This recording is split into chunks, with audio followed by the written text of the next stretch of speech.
Bem-vindo ao Cerebrando, e o tema de hoje é superação.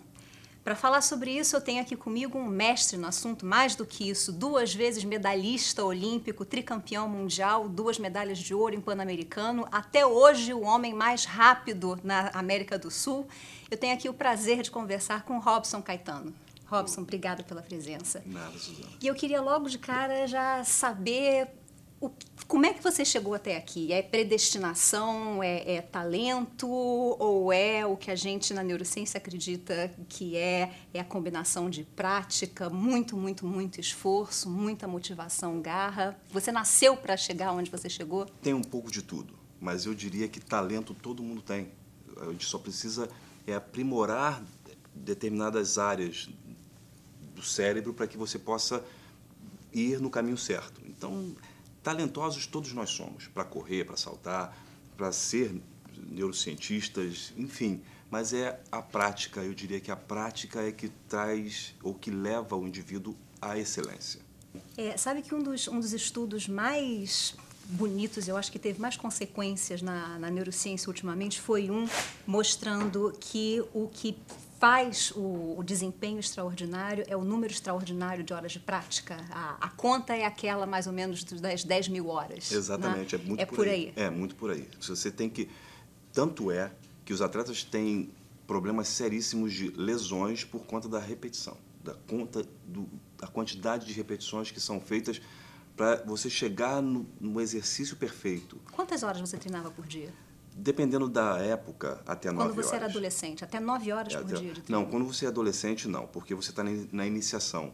E na iniciação, eu comecei com 12, 13 anos de idade, é mais uma recreação do que treinamento, propriamente dito. E aí eu fiquei dos 12 até os 14 anos treinando, e eu lembro que eu me perguntava sempre, será que eu vou ficar só treinando, não vou competir nunca? Aí chega aquela hora que dá um estalo. Exatamente. Sabe, é bacana porque é exatamente isso que esse estudo do Erickson mostra, que se você acompanha a curva de horas de prática, né? Nesse caso era com violinistas. No começo eles tocavam meio que como por diversão. Quando você está aprendendo, né? Você toca um número pequeno de horas por dia ou por semana, até quando chega no meio da adolescência, lá pelos 14, 15 anos, você vê aqueles que decolam, né? Aqueles que transformam aquela prática em paixão mesmo, né? Quando que isso aconteceu para você? Aconteceu para mim quando eu completei 15 anos de idade. Aos 15 anos de idade, eu tive que escolher entre ser ajudante de pedreiro, zelador ou atleta, ou estudante apenas. Mas peraí, e antes disso, como é que você descobriu que você tinha pernas fabulosas para sair correndo mais do que todo mundo? Você não descobre. Isso é algo que você precisa ter um profissional de educação física ou uma pessoa de fora que tenha um olho clínico para identificar. Não o talento, mas alguma coisa diferente naquele determinado potencial ali. Exatamente. No meu caso, era a vontade realmente de vencer. Eu sempre fui muito fominha de medalhas, né? Eu sempre digo isso. E talvez isso tenha me levado às conquistas. Mas antes disso... Era vontade de vencer mesmo do nada, né? Exatamente. Porque você não vem de família com condições... Eu não venho de família abastada, nada disso. Era vontade de vencer mesmo. E seu avô queria que você fosse estivador. Exatamente. Uma das coisas foi para mostrar para ele que você começa a buscar a motivação exatamente nas coisas que vão contra aquilo que você quer. Eu não tinha a menor vontade de ser atleta quando comecei. Não tinha. Eu me via jogador de futebol, de repente, né, porque eu já era um pouco alto, e eu me via assim, tipo um Sócrates jogando futebol. Mas aí eu percebi que não dava. E aí quando meu avô usou a seguinte expressão, esse menino está buscando vida fácil, ele tem que ser estivador. Eu disse não. Eu vou provar para ele, vou mostrar para ele que não é bem por aí, que eu posso ser um vencedor no meu esporte, que é o atletismo. O grande barato foi, depois já atleta, formado, a gente começar a discutir sobre... Ele falava assim, quantas línguas você fala hoje? Eu falo, gente, eu falo só o inglês, arrasto um pouco do italiano, um pouco do espanhol. Eu, como sou radiotelegrafista, eu tenho que falar 15 idiomas. Eu falo, nossa senhora, é muito engraçado isso. Mas isso aqui é bacana, cada um fica muito bom naquilo que gosta, naquilo que faz. Mas você estava falando quando mudou aos 15 anos. Aos 15 anos foi mudou. quando você descobriu o quê? O que aconteceu? A minha vontade aumentou ainda mais, porque como eu vivia só treinando, você começa a aguçar no jovem a vontade de competir. E eu ia às competições, eu sentia o cheiro da pista, e isso causava em mim uma vontade muito grande de estar lá competindo com aqueles Então, adversários. a sua motivação foi mudando. A primeira foi mostrar para o seu avô que você Exato. podia ser alguém Isso. sendo esportista, Yeah. depois as conquistas em Na competição. pista. E aí aconteceu um fato curioso. Na escola, eu treinando, um professor chamado Leandro me convidou para ir numa competição promovida por uma empresa de refrigerante chamada Pentátulo Nacional. E eu cheguei nessa competição, ele disse, você acha que você vai competir bem? E eu saltei 6,90 metros com 14 para 15 anos, e aí foi um alvoroço danado. Os clubes querendo que eu competisse por eles, mas eu já treinava no Botafogo de Futebol Regatas com a Sônia R7, que também foi muito motivador para mim, né? Porque me tornar estrela solitária foi muito legal. Eu sempre treinei sozinho. Pois é, mas para chegar nesse ponto de você ser abraçado por um clube, só aí já tem uma história enorme de superação, né? De você primeiro conquistar o seu lugar, treinar, se convencer de que você pode fazer aquilo. Mas o que tem no meio do caminho? O que aconteceu para você chegar nesse ponto? Porque você, de fato, começou do nada, né? O quê? Foi. O olheiro? Foi alguém que te descobriu? Eu jogava futebol num campo de várzea. E aí, de repente, alguém passou, como eu disse, o profissional de educação física passou, que era a Sônia R7, uma psicóloga, me viu correndo atrás de uma bola perdida num campo pequeno, rápido. Aí ela falou, aquele pretinho ali, eu acho que vai ser bom para o atletismo. E aí ela utilizou, eu diria que foi uma arma secreta, eu diria, que ela mandou uma menina muito bonita vir falar comigo. E aí essa menina bonita chegou e falou assim, você não quer treinar atletismo? Aí eu olhei para a menina e falei, atletismo? O que é isso? Ela disse, atletismo é correr, saltar e tudo mais. E eu vou estar lá treinando. Eu ia dizer isso, vem treinar comigo, né? Mas é bem por aí. Funcionou. Quer dizer, mais uma motivação. Exato, né? exato. Essa foi antes ou depois do seu avô? Essa foi antes do meu avô. Eu fui para o esporte porque você vai buscar as respostas para a sua vida, às vezes pela dor, ou às vezes pelo prazer. No meu caso, foi muito falar assim, o desejo adolescente, né? Pré-adolescente de conhecer coisas novas. E aí eu vi uma menina bonita me chamando para o atletismo, eu falei, eu acho que eu vou. E acabei conseguindo não somente esses títulos, mas mostrar que uma pessoa que não tem nada, não tem absolutamente nada, está ali sem uma perspectiva, simplesmente estudando para tentar ser alguém e sair de uma comunidade carente, pode chegar a um objetivo grande como uma medalha olímpica. Eu acho isso muito bacana. Você sabe que para a neurociência a gente considera que o desempenho extraordinário é consequência de empenho extraordinário, né? Muita prática que você consegue às custas de muita motivação e, claro, tem que ter método. Né? Claro. Então, aí, você concorda com isso? Eu concordo. Você vê essas três coisas? Eu concordo, mas uma coisa que eu me pego pensando sempre é, além dessas três coisas, por que sugerir essa sugestão ao cérebro faz tanta diferença? Por exemplo, veio uma menina bonita e me convidou para praticar atletismo e eu queria jogar futebol e fui fazer atletismo. É a cenoura na ponta da varinha. Pois é, esse aqui é o grande barato, é motivação. Né? É essa motivação que vai mudando, que começa com a menina bonita, que vem treinar comigo, que depois é você mostrar para o seu avô, né? E depois começar a ganhar as provas mesmo.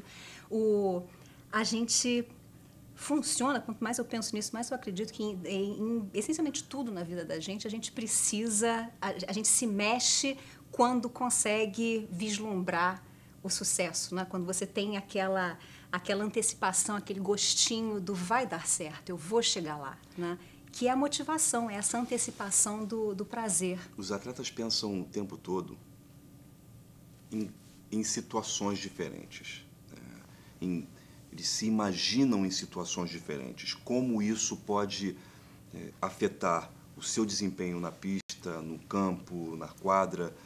E é incrível como é que o cérebro, como é que a cabeça da gente funciona em determinados momentos. Você fazia esse tipo de treinamento, de se vislumbrar, de se visualizar dando certo, terminando a prova? Como eu treinava com uma psicóloga, ela me dizia que o melhor do treinamento não é o físico.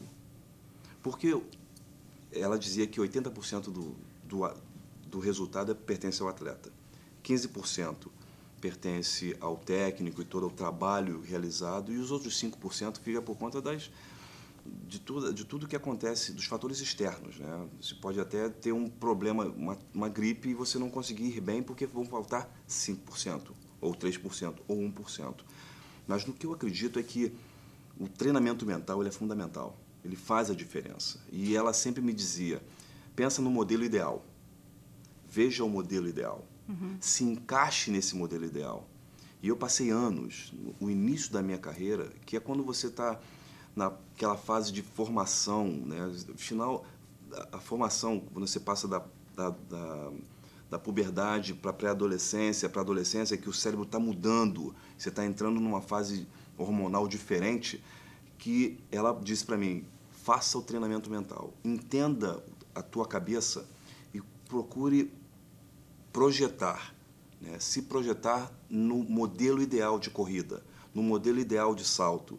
Isso eu fiz muito. Antes de dormir eu fazia, ao acordar eu fazia. Você corria mentalmente, saltava mentalmente? E eu vou perguntar a você, porque você é expert na história, por que de manhãzinha ao acordar e à noitinha antes de dormir? Por que não antes da prova, por exemplo, tá ali antes da prova? Será que esse treinamento, essa parte da manhã ou essa parte da noite, eles são mais importantes? Eu acho que a gente pode guardar essa pergunta para daqui a pouquinho a gente já volta para continuar esse papo com Robson Caetano.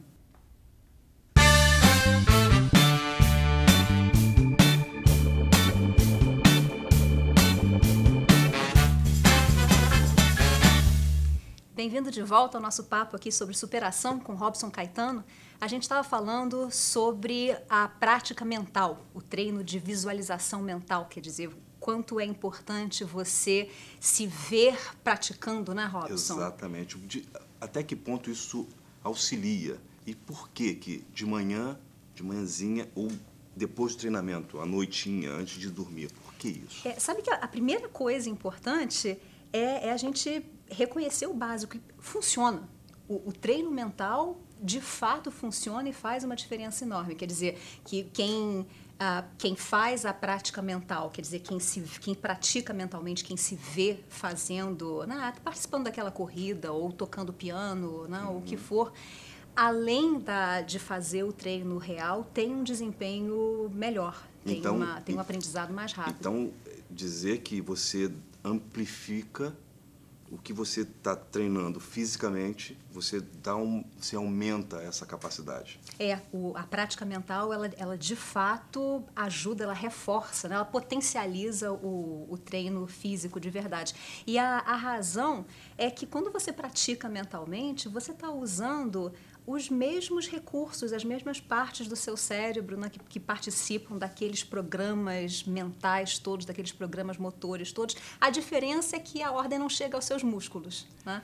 Mas você está, de fato, treinando mentalmente. Sabe que uma coisa engraçada é que, depois de um treinamento mental, se você executa ele bem feito, você fica tão cansado quanto um treinamento físico. Por isso que eu acho que daí deve vir essa recomendação que você tinha mencionado de fazer esse treino mental ou de manhã cedo, né, antes de você partir para o treino físico de verdade, ou então de noite, antes de dormir, aquela hora que você já está mais relaxado, até como indução ao sono mesmo, né? Você sabe que a gente consegue se programar para sonhar com coisas diferentes e há quem acredite que até essa prática durante o sono, ela também é exercício, né? Ela também vale como prática. E o grande barato é que a gente consegue entender os métodos que a gente acaba utilizando para encontrar aquele movimento ideal, né? Para você conseguir o resultado esperado.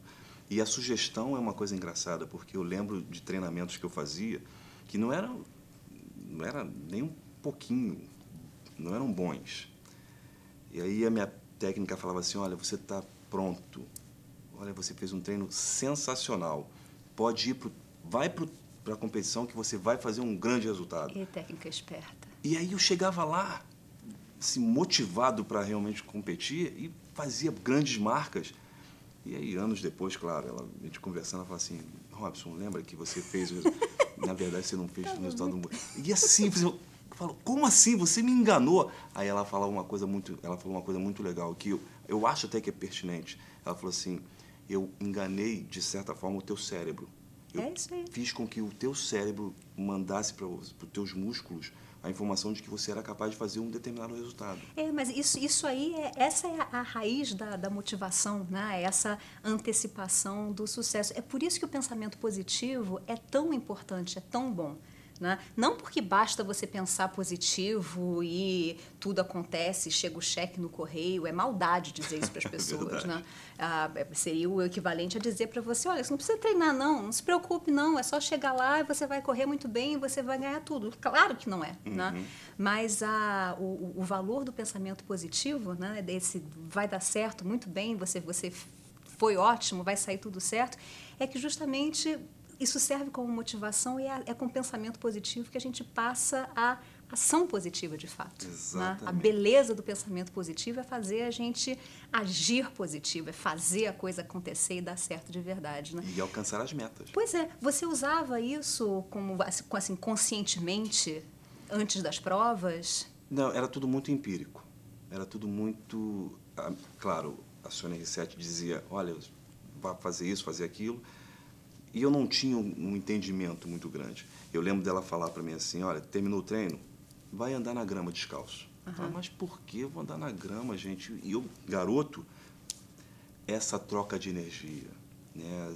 Você em contato com o verde, tudo isso faz uma diferença danada na vida da gente. E as metas pré-estabelecidas dentro de uma prova, né? Você conseguir... mesmo depois do treinamento, pensar como você vai realizar determinada prova. Uns 100 metros, por exemplo, que é muito curto. Que estratégia utilizar? Pois é, essa é a minha outra pergunta para você. Método. Método é o terceiro pé, né, desse tripé que a gente identifica de prática, motivação e método.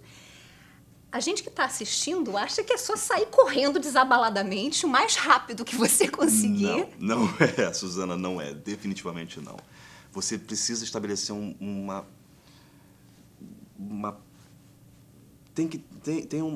você precisa montar um plano. Tem que ter um plano. E ele começa quando você sai de casa. Aliás, ele começa no apronto que você faz no dia anterior à prova. Não, mas o treino também é estruturado, também tem o seu método. Claro, né? Claro. Mas o treinamento ele te leva a esse apronto, que a gente chama de apronto, exatamente porque é uma simulação do que você vai fazer na prova. Claro que ali, nessa simulação, você vai chegar a 95%, 98%, para você poder chegar na prova e conseguir arrancar do teu organismo 120%, que é o objetivo maior. Então, o apronto ele te dá exatamente a consciência de que você pode fazer bem. Por isso que, na hora que ela diz para você, o técnico, ela ou ele, o técnico diz para você, ó, o treino foi sensacional, você está pronto. Ele não te mostra o treinamento, mas ele te induz, ele te dá uma sugestão de que você realmente está pronto para fazer. E você vem treinando há tanto tempo que chega na prova, né, depois do apronto, você chega na prova com uma tática montada de que é a seguinte, eu vou sair bem e eu não vou olhar para o lado. Eu vou sair bem e eu tenho que estar focado aqui na pista, eu tenho que visualizar só a minha pista, eu não posso pensar em mais nada, eu não posso ver mais nada. Então, a prova é o momento em que você executa pela bilionésima vez aquilo que você treinou exatamente daquela maneira. Exatamente. Espaço para improviso? Não tem nenhum. Não tem como você improvisar. No trabalho em equipe, por exemplo, nos jogos de futebol, basquete, você até tem como fazer isso. Numa prova de 100 metros, que você tem 10 segundos para resolver, se você sai mal, mesmo você saindo mal e tendo a consciência de que você está treinado para correr um determinado tempo, você consegue superar os seus adversários. Então, o que você utiliza para vencer ou para superar o próprio resultado, porque quando você pensa nos outros, você está distribuindo energia. Quando você pensa em você, quando você foca em você, você está concentrando energia. E é engraçado, eu até vi um filme um dia desse que o motoqueiro vai acelerar assim e parece que está num túnel. E é exatamente assim, você entra em alfa nesse momento, você recebe a informação de que só existe a tua raia, só existe você e você é a pessoa mais importante daquela competição. É o que a gente chama daqui de o estado de flow, né? Quando você é um estado de atenção hiperfocada, né? Onde tudo coalesce aquela uma coisa que está presente naquele momento, que é uma sensação maravilhosa, né? Depois da prova, mesmo que você não tenha conseguido vencer a prova, mas você tenha conseguido o teu melhor resultado, você sai tão contente que não tem um cansaço, porque você treinou tanto e entrou nesse estado que você consegue, além de desempenhar bem o seu papel, você fica satisfeito e dá, claro, satisfação para o técnico, para a tua equipe multidisciplinar. Maravilha. Vitória mais gostosa, melhor memória que você tem de conquista, de superação mesmo? Por incrível que pareça, não foi uma vitória. Por incrível que pareça, foi uma derrota. É mesmo? É.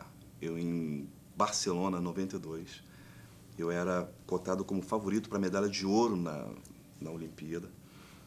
E caí numa raia perfeita, que era a raia 6, uma raia em que me favorece muito, porque eu sou bem alto.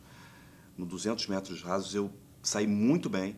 Entrei na reta junto com todos os atletas e a impressão que eu tive foi que eu tinha uma mão colocada assim no meu peito e eu não conseguia avançar. Era algo... A gente tem as coisas que você não consegue explicar. Eu estava muito bem preparado, muito bem treinado e não conseguia. Eu caí de primeiro para segundo, segundo para terceiro, terceiro. Na chegada, eu ainda tentei e acabei ficando em quarto lugar. E eu lembro, assim, do choro copioso, assim, em 1992. E aí eu comecei a pensar e repensar, né, o trabalho que tinha sido feito até então. E foi quando comecei a dar uma virada e voltei a ser número 1 do mundo em 1993. Então, a derrota, na verdade, ela serve como um tijolinho para você ir moldando e colocando a tua casa num lugar sólido, a sua base num lugar sólido. O que acabou te levando a repensar tudo e conseguir a próxima conquista. Exatamente, então. Que foi um título pan-americano. Muito bom. Para terminar, qual é a sua motivação hoje que você não corre mais? O que mantém a sua chama acesa, a sua paixão? Eu tenho várias, mas eu diria que hoje a grande motivação é televisão. Eu amo fazer televisão, adoro fazer. Eu acho que o estudo, né, esporte e ciência, esse emaranhado, né, que acaba proporcionando ao atleta uma melhor performance, isso me motiva bastante. Continua me deixando muito inspirado para continuar pesquisando, continuar estudando, continuar buscando, além de ver meninos e meninas saindo das escolas, saindo da periferia e se tornando grandes atletas. Esse eu diria que hoje é a minha grande paixão. Robson, foi um prazer. A gente termina aqui esse papo delicioso com Robson Caetano sobre superação. Até a próxima.